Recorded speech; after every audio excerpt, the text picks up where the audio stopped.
chers amis, auditeurs, auditrices de la télévision communautaire de Grande-Rivière. Je tiens à vous remercier. Semaine après semaine, vous prenez le temps de me regarder, de m'écouter, et cela est très apprécié de ma part.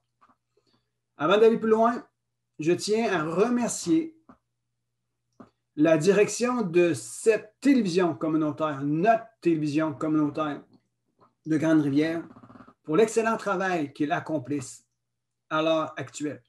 Comme vous pouvez le remarquer, je ne suis pas dans les studios, mais le technicien, Alain, fait un excellent travail. Il fait un montage exceptionnel pour vous apporter votre émission un jour à la fois, semaine après semaine.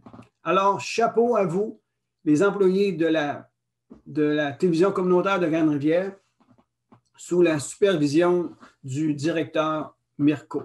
Merci encore une fois pour le privilège que vous nous donnez, que vous me donnez pour apporter un message d'espoir, un message de paix rempli d'amour dans le beau nom de Jésus-Christ. Aujourd'hui, je vous ferai connaître un nouvel artiste, un auteur, compositeur, interprète qui vient de la région de Paris. Et il a un talent exceptionnel. Il a une facilité de partager un message d'amour et d'espoir. Et aujourd'hui, je vais vous faire entendre une de ses compositions en vidéo d'un de ses chansons qui s'intitule « Ne t'inquiète pas ». Alors, avant d'aller plus loin, j'ouvre ce moment en prière, car il est bon de remercier notre Dieu en tout temps et en toutes circonstances. Et immédiatement après, nous irons à la vidéo de Pierre, « Ne t'inquiète pas ». Ça va avec vous pour cela? Alors, merci Seigneur Jésus pour ta grâce. Merci Père pour ton amour, pour ta paix, pour l'opportunité que nous avons aujourd'hui d'avoir ce privilège d'être en communion et en relation avec ton Fils, qui, de par cette communion, tu nous communiques ton amour, tu nous transmets ta paix, de cette communion que nous avons avec Jésus-Christ par le Saint-Esprit, tu nous transmets tes bontés et tes grâces. Merci Jésus pour ce que tu as accompli par le moyen de la croix. Et après cela, 3 jours, tu es ressuscité d'entre les morts et tu nous as communiqué la vie éternelle. À tous ceux qui l'ont reçu et qui croient en lui, reçois cette merveilleuse vie qui est la vie éternelle. Merci Jésus, merci Père, merci Saint-Esprit de nous faire comprendre et de nous faire rentrer dans les réalités spirituelles. Et c'est dans ton nom merveilleux, Jésus, que je te dis merci et que tous les gens de la MRC Rocher de Percé puissent être bénis de cette grâce, bénis de cet amour et qu'ils puissent parvenir à être restaurés, guéris et remplis de paix et de joie dans leur cœur. Que leur famille soit bénie au nom de Jésus, Père. Merci. Nous allons passer maintenant au vidéoclip de Pierre. Le titre est « Ne t'inquiète pas ». Et je vous reviens immédiatement après.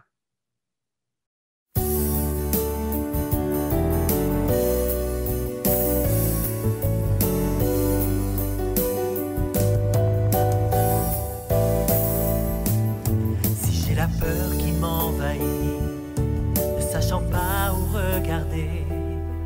En toi, mon roi, je me réfugie.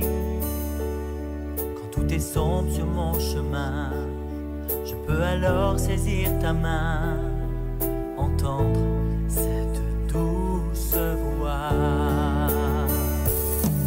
Ne t'inquiète pas, oui, je suis là.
pas de crainte en toi.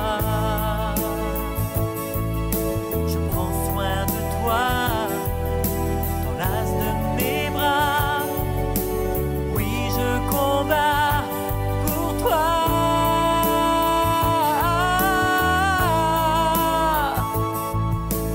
T'inquiète pas, oui, je suis là, tout près de toi.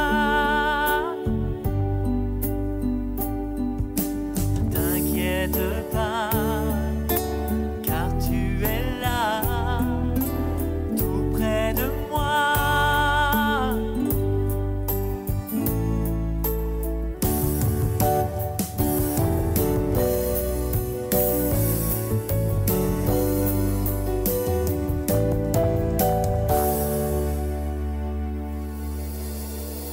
Et voilà, c'est un excellent clip vidéo, vraiment super intéressant, encourageant. Ne t'inquiète pas, de Pierre.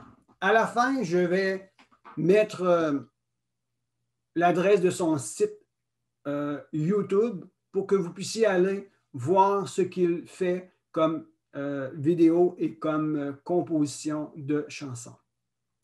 Maintenant, laissez-moi vous partager avec vous quelque chose de très simple et quelque chose qui va être encourageant.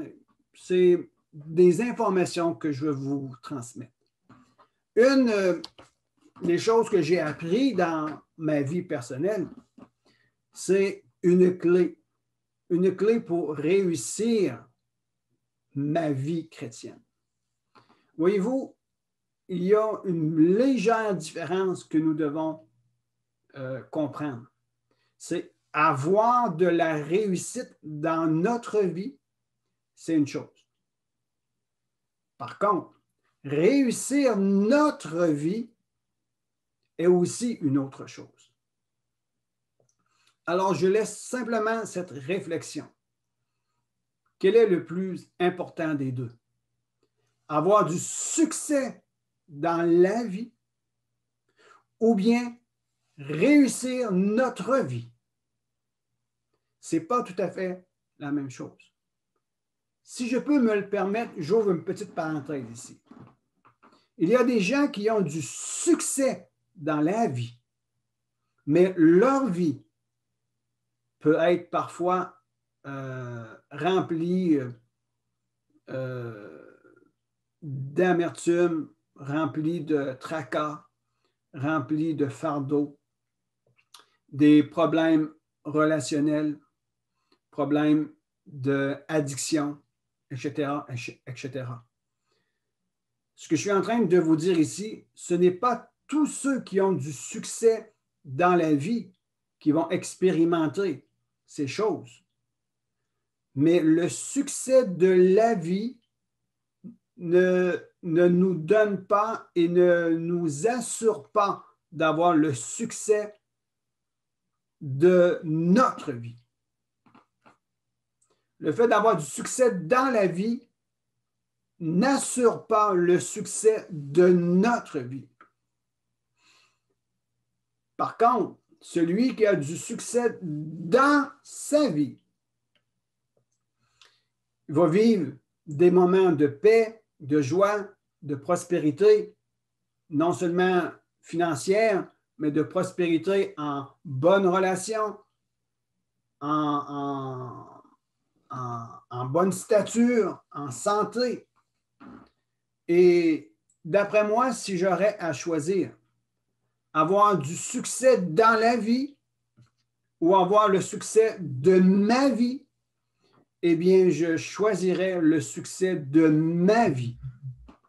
Il y a un verset dans 3 Jean 2, l'apôtre Jean, le disciple que Jésus aimait, disait ceci: « Bien-aimé, je souhaite que tu prospères et que tu sois en bonne santé comme prospère l'état de ton âme. » Nous voyons dans ce verset ici que l'apôtre Jean était concerné pour un de ses amis, mais non seulement pour son ami, mais son désir était non seulement de voir son ami, mais c'était un désir général qu'il avait pour tout le monde, pour tous les gens, pour tous ceux et celles qui espèrent en Dieu, pour tous ceux et celles qui ont une expérience avec Jésus personnellement.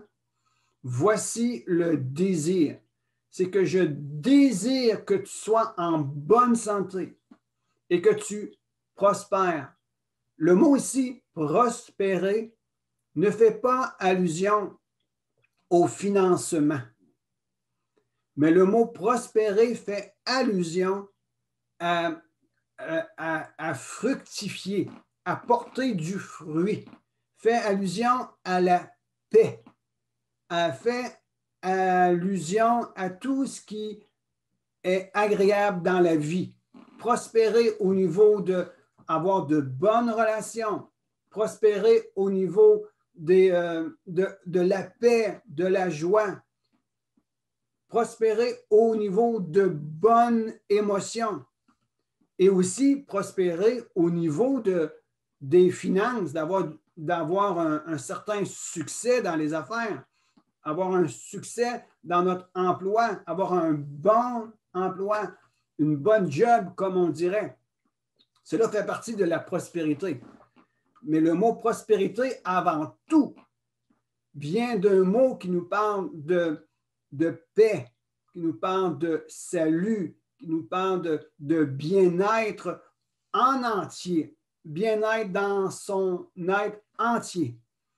Alors, l'apôtre Jean disait, ce que je souhaite, c'est que tu sois en bonne santé, que tu prospères, comme prospère l'état de ton âme, de ne pas être dans l'inquiétude, mais être dans la quiétude, de ne pas être dans le doute, mais être dans la foi, de développer de bonnes relations de confiance, ne pas toujours avoir peur des uns et des autres. Ça, c'est une prospérité au niveau de l'âme qui va apporter une réussite dans notre vie.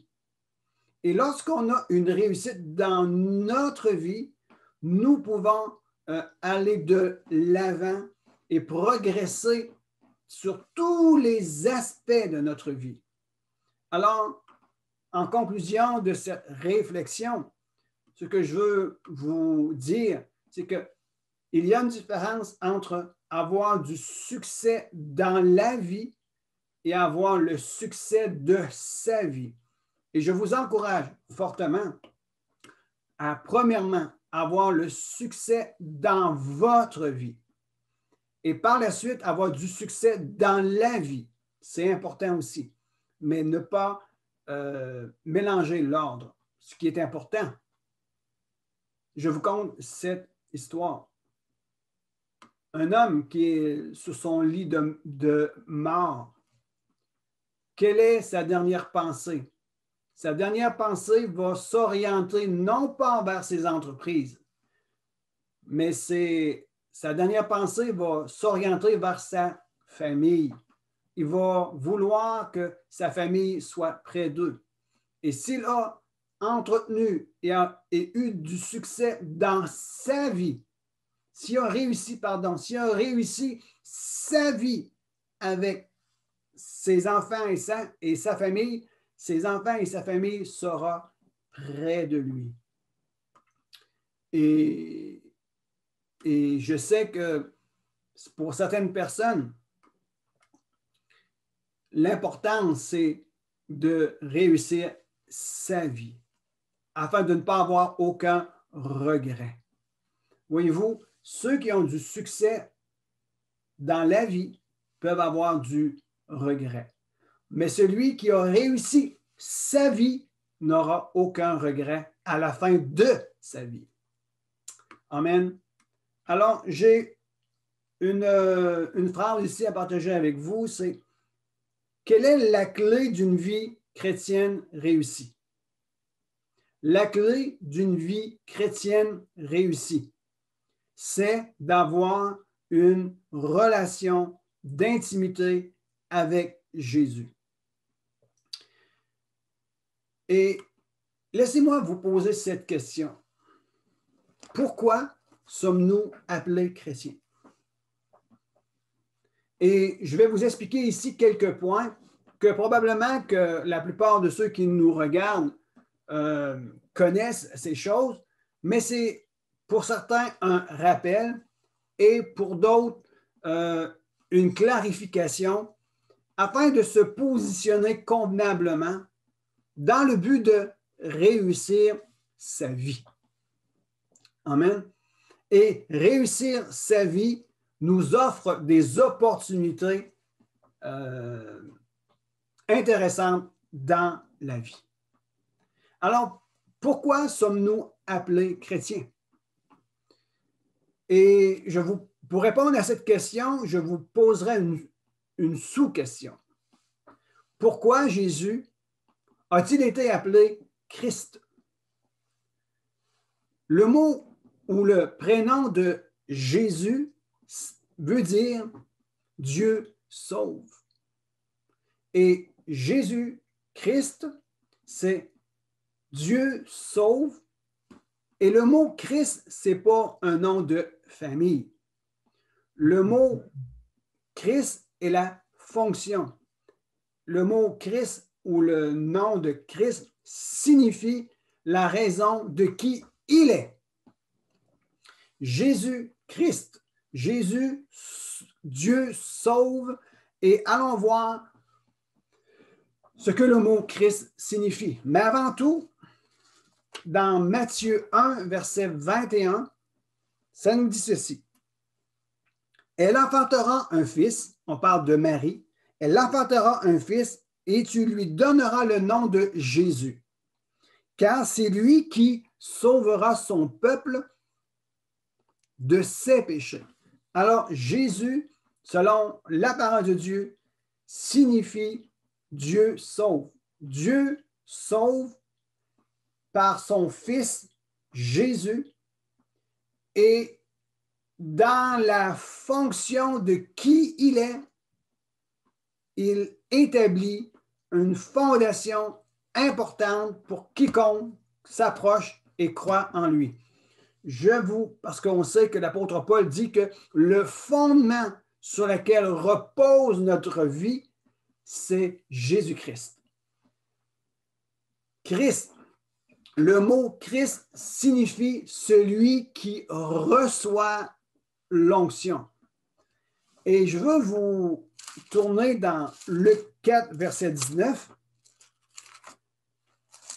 Luc 4, verset 19, c'est immédiatement après, les 40 jours de Jésus passés dans le désert, là où il fut tenté, là où il a souffert de la faim, là où il a été tenté. Immédiatement après, Jésus déclare quelque chose d'extraordinaire. Rappelez-vous, de la manière que Jésus a rentré dans le désert, de la manière qu'il est revenu du désert. Immédiatement après le baptême de Jean-Baptiste, dont Jean-Baptiste a dit de Jésus, « Voici l'agneau de Dieu qui ôte le péché du monde. » Ou, dans une autre version, ça dit, « Voici l'agneau de Dieu qui porte le péché du monde. » Et Jean-Baptiste a dit, « Je ne suis même pas digne de délier la courroie de sa sandale. » Et après le baptême, une voix se fit entendre, une colombe s'est posée sur lui, et le ciel a fait entendre la voix du Père. Et c'est la parole suivante. « Voici mon fils bien-aimé, en qui j'ai mis toute mon affection. » Dieu le Père, celui qui est dans les cieux, a certifié que ce Jésus qui a sorti des eaux par le baptême de Jean-Baptiste, dont la colombe s'est posée sur lui, la colombe est la représentation du Saint-Esprit. Il dit, voici ce Jésus, c'est mon Fils bien-aimé, en qui j'ai mis toute mon affection. Immédiatement après, le Saint-Esprit a conduit Jésus à quel endroit? Dans le désert. Pourquoi? Pour être tenté et mis à l'épreuve. Et ici, 40 jours dans le désert, ça représente en quelque sorte les 40 années dans le désert du peuple d'Israël. Mais je ne veux pas aller dans cette dimension-là. Ce n'est pas l'objectif de mon enseignement aujourd'hui. Je vous reviens maintenant dans Luc 4, verset 18. Mais je vais vous lire le Luc 4, verset 14. Ça dit, Jésus revint en Galilée avec la puissance du Saint-Esprit et sa renommée se répandait dans toute la région. Il enseignait dans les synagogues et il était glorifié par tous. Il se rendit à Nazareth où il avait été élevé et entra, selon sa coutume, dans la synagogue le jour du sabbat. Il se leva pour faire la lecture et on lui remit le livre d'Ésaïe. Il ouvrit le livre et trouva le passage où il était écrit. Je veux faire une pause ici. Quand que Jésus est sorti de l'eau, il a été rempli du Saint-Esprit. Quand il est rentré dans le désert, c'était sous la conduite du Saint-Esprit. Et quand il est sorti du désert, il était revêtu de la puissance du Saint-Esprit, prêt pour accomplir son mandat ou la raison pour laquelle il était venu sur terre. Il est rentré avec le Saint-Esprit dans le désert. Rappelez-vous, la colombe s'est posée sur lui. Le Saint-Esprit est venu sur lui. Il a rentré dans le désert pour être tenté, mise à l'épreuve. Quand il est ressorti du désert, la Bible nous enseigne qu'il a été revêtu de la puissance du Saint-Esprit et sa renommée se répandait dans toute la région. Il est rentré un jour de sabbat dans une synagogue, dans un lieu de prière juive, et on lui remit un livre. Et je suis en train de vous parler du mot Christ, celui qui a reçu l'onction. Ça dit, Jésus lit le texte de Ésaïe, et c'est Ésaïe 61, pour ceux qui veulent prendre des notes et aller vérifier. Ésaïe 61, c'est ce que Jésus est en train de lire ici. Et nous, c'est dans le texte qui nous est rapporté dans Luc 4, verset 18.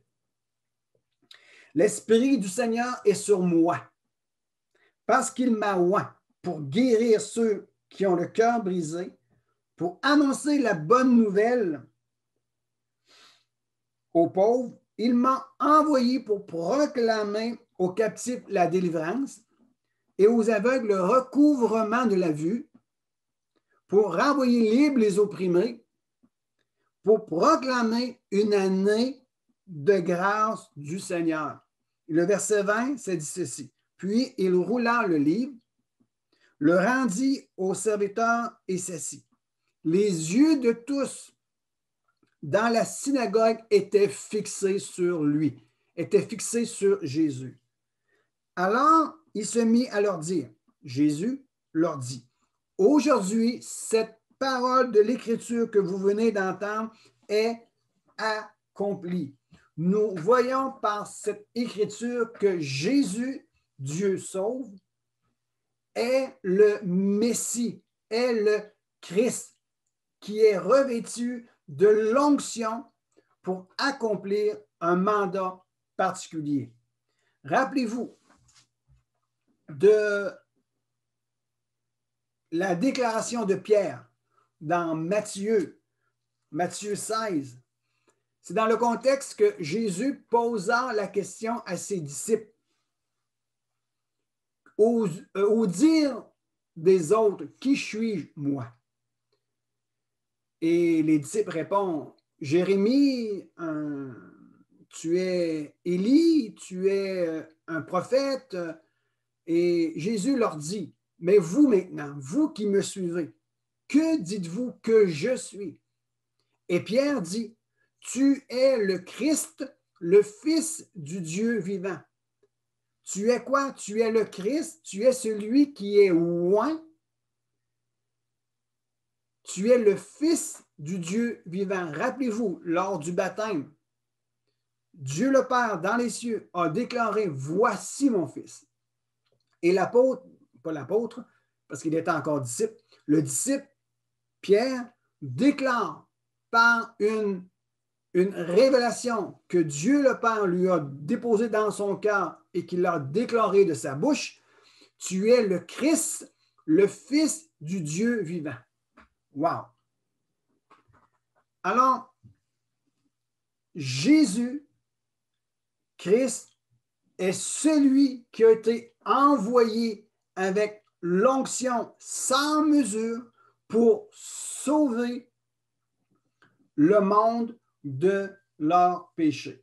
Sauver le monde de ses péchés. On va aller un peu plus loin maintenant.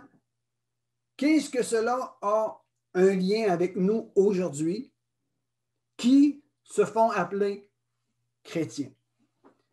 Il faut comprendre la première fois que les disciples furent appelés chrétiens se trouve dans le texte de Matthieu, pas Matthieu, pardonnez-moi, dans Acte 11.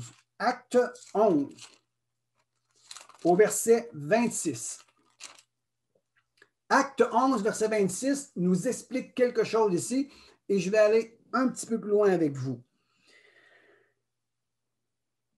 C'est dans le contexte de Barnabas et Saul à Antioche. Je vais vous inviter à le lire chez vous, Acte 11, et moi je vous lis le verset 26. Et après l'avoir trouvé,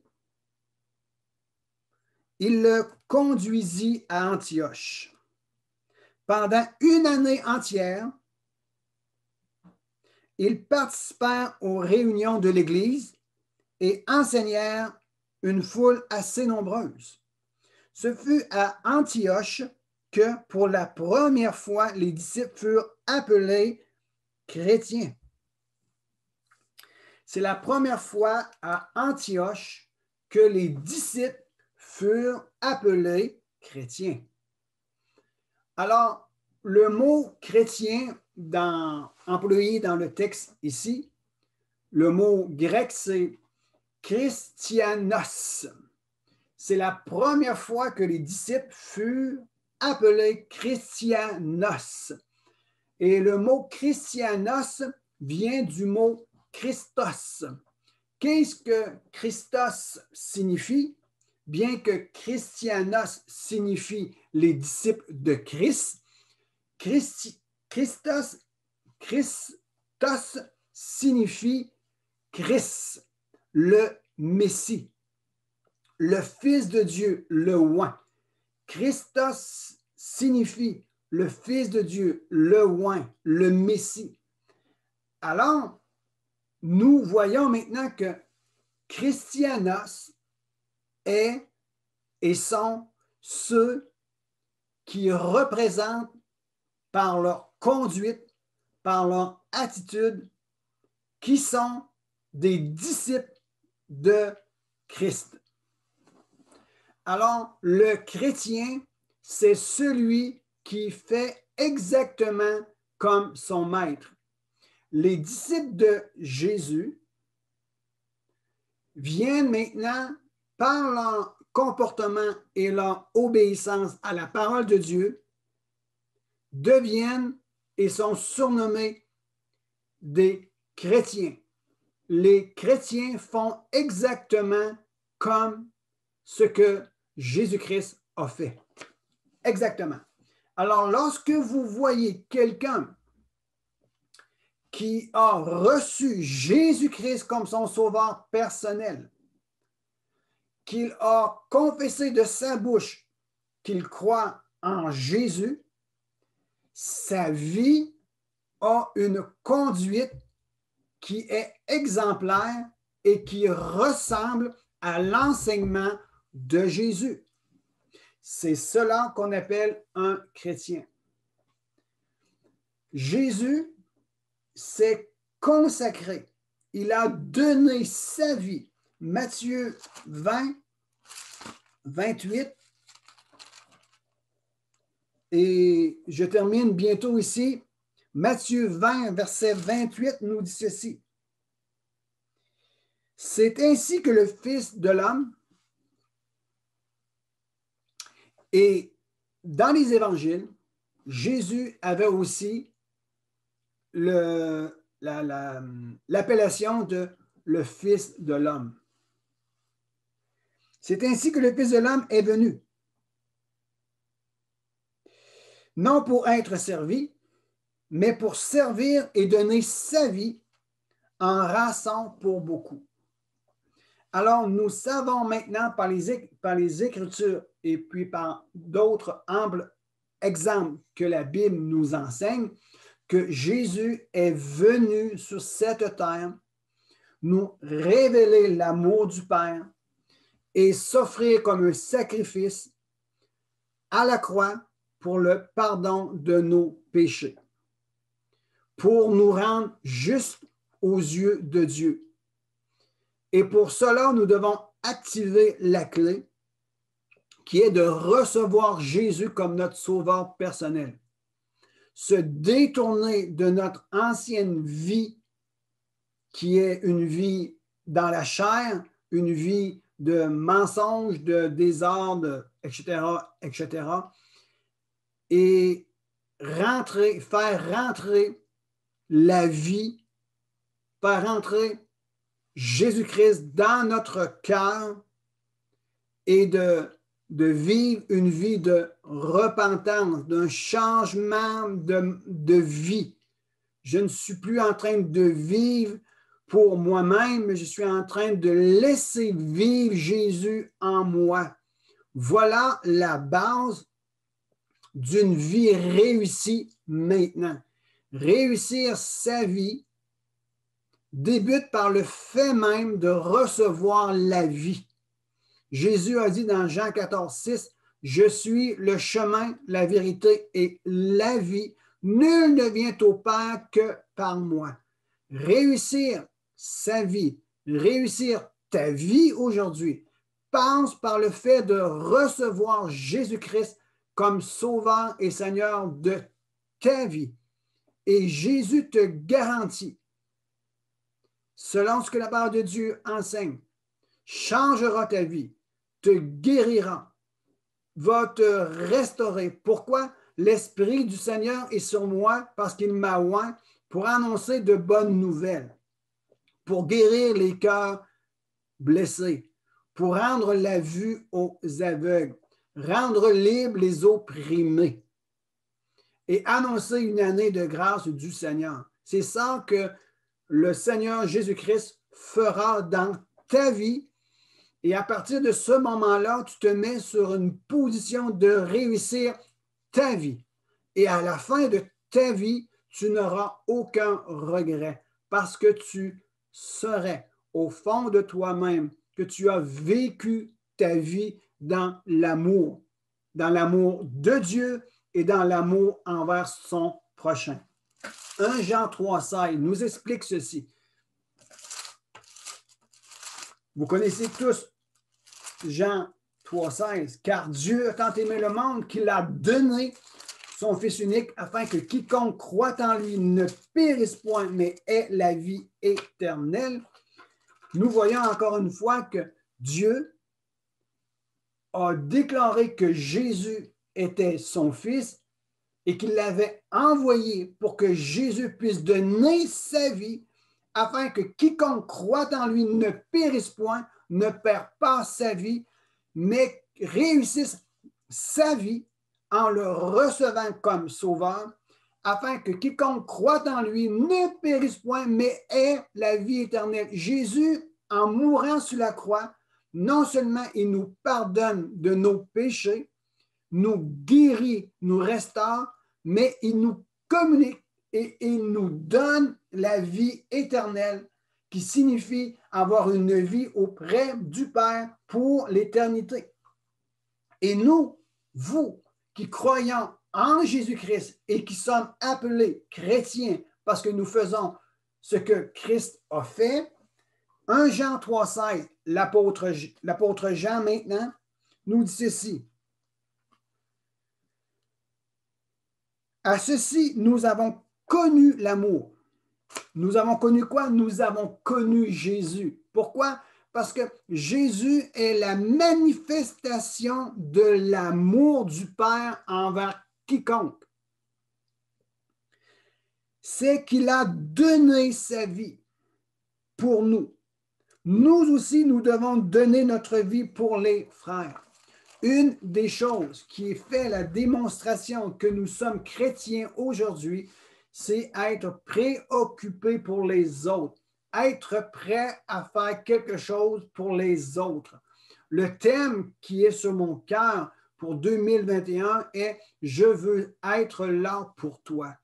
Alors, je veux vous dire ceci, que ma vie, la vie de chaque chrétien authentique est une vie qui est disponible pour les autres.